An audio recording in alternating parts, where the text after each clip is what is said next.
Well, let me start by saying how delighted I am to meet you at last. I encountered your teachings a couple years ago, and they struck an immediate resonance with me because much of the work I do presents concrete examples of how the law of attraction works. My question has to do with co-creating.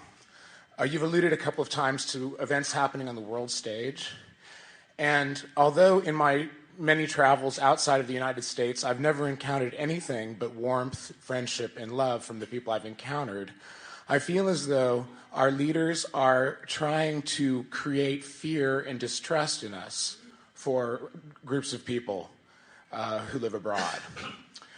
I'm very active in opposing the coming war on Iraq, and it's hard for me not to feel fear and worry about things that are being done in the name of the American people. The thought that I choose is to feel good about the way people are uniting against this and reclaiming a political voice.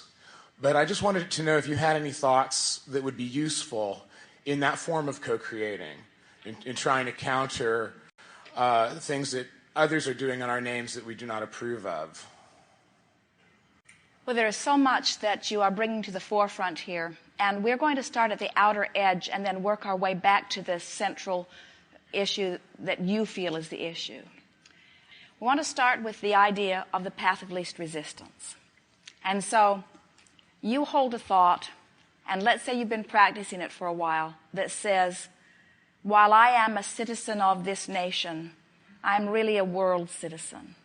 I adore all people. I see value in all people. And I'm not much of a joiner of teams, me against you. I like to look for value everywhere I look. Yes. And while there are pockets where it's harder for me to see value, like government, still I am wanting to look worldwide and find value. And I practice that. And as I am looking worldwide and looking for value, I am quite a happy person. But then I see a part of this world who, for whatever reasons, valid or not valid, take a stance in my name to do something that if I got to choose, I would not do. And in doing so, I feel that they represent me. Really? Do you really? I don't feel that they represent me. I feel that they present themselves as representing me to further some other end. So, do you want to activate within yourself the feeling that they are representing of you? In other words, do they represent you or do they not? I feel they do not. And so, why activate that within you and give yourself grief over it?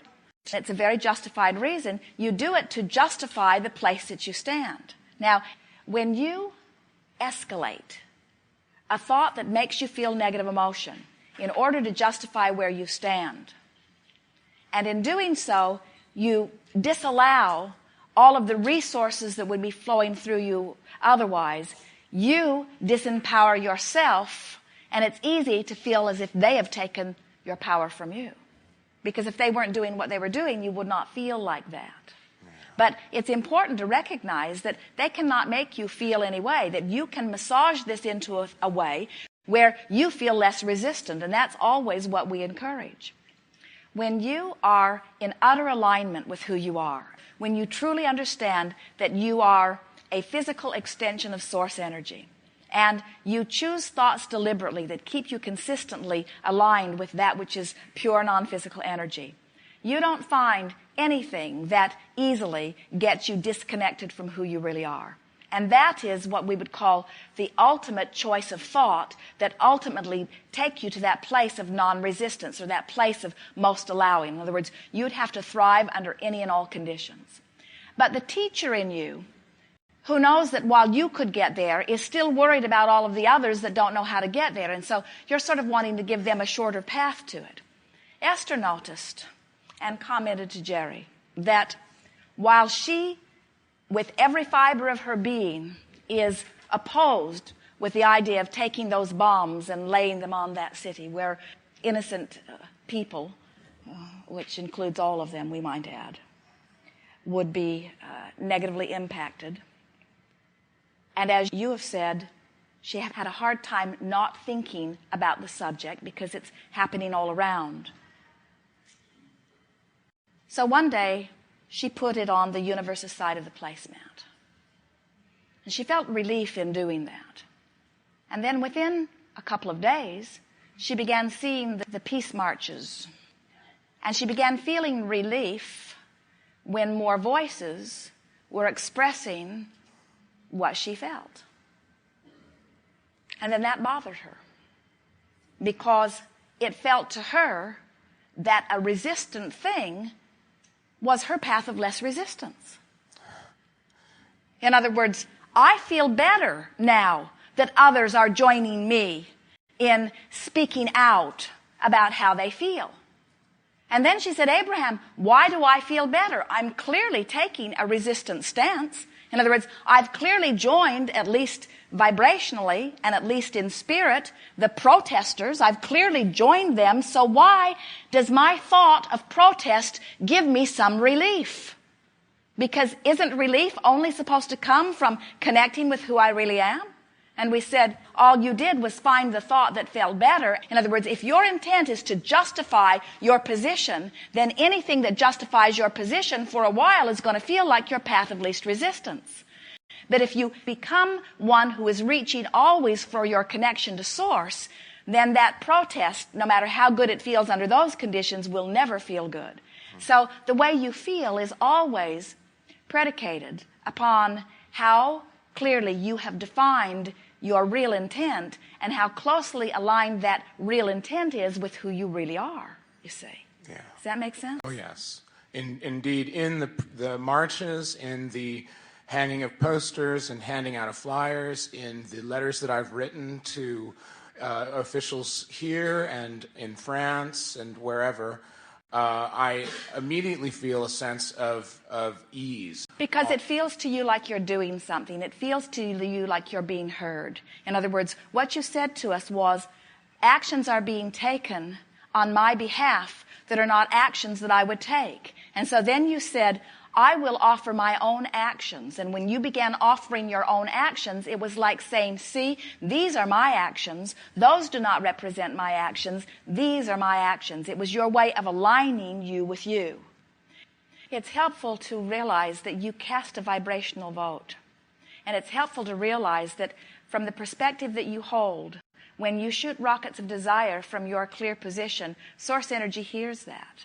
Let's go back to what we were talking about at the very beginning of this day, as we were talking about how every individual consciousness expresses its desire and Source answers all of it. So if everyone around the world, let's just talk about the human personalities, are today expressing their individual desires from their framework of where they are living, and if Source is answering all of it, then your world is in very good hands. And you say, yes, but Abraham, are you saying that if everybody is asking, that Source will answer it and then the war will not happen or the bombs will not drop?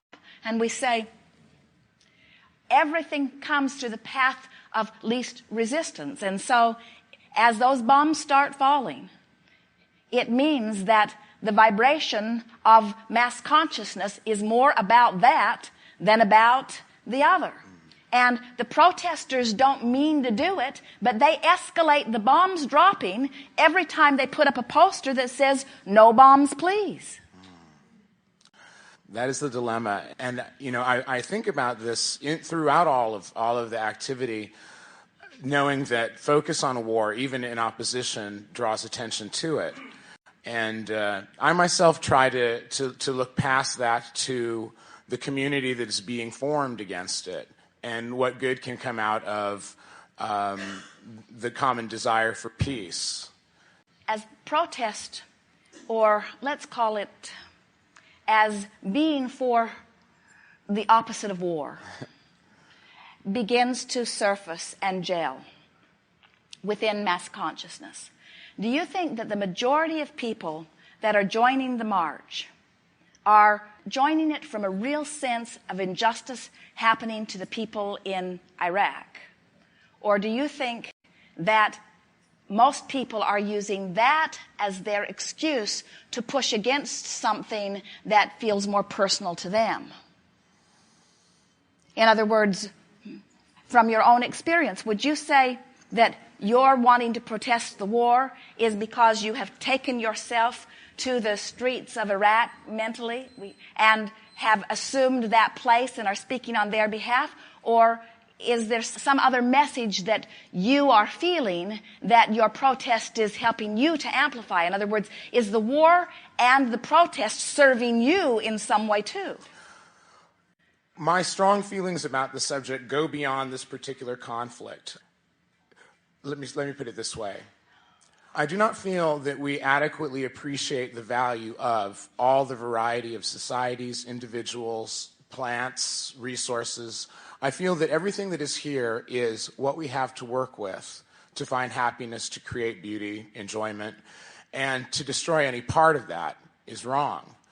I think we're a long way from respecting everything, in what would be my ideal world.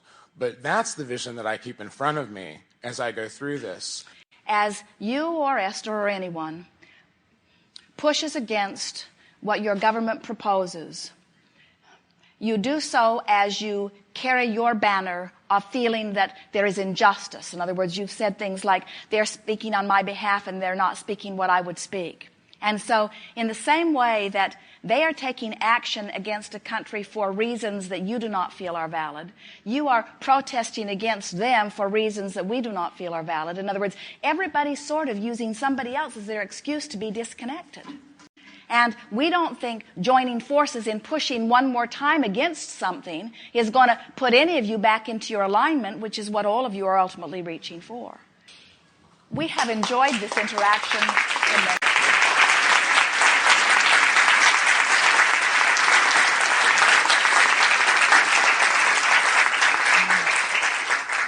You are a powerful group of focused creators, and we've enjoyed the ride on your energy stream. It is so satisfying to come forth in response to that which you are about, and it is equally satisfying to anticipate that which is unfolding for you. It is our wish for you that you feel the satisfaction in your now moment for that which you are, that you enjoy the juncture of your fresh new desire and the immediate response that source energy has to your desire. We want you to laugh and play and frolic and feel satisfaction. We want you to praise and be the elegant beings that you are. We want you to feel the purity of the energy that is really you and feel satisfaction in the precision of your selection of thought. We want you to know that you are adored beyond our ability to describe, and we want you to feel the satisfaction in that adoration. But we want it to be more important to you how you feel about you than it is important to you about how we feel about you. Our appreciation of you is a two-edged sword, because as you seek our or anyone's approval, it might divert you from that which you are truly about. We are really in sync with who you really are, but even as much as in sync as we are with the source that is you, we want your feeling of how you feel to be much more important to you than what you think our opinion is about what you feel. We want you to be empowered with the source that is you.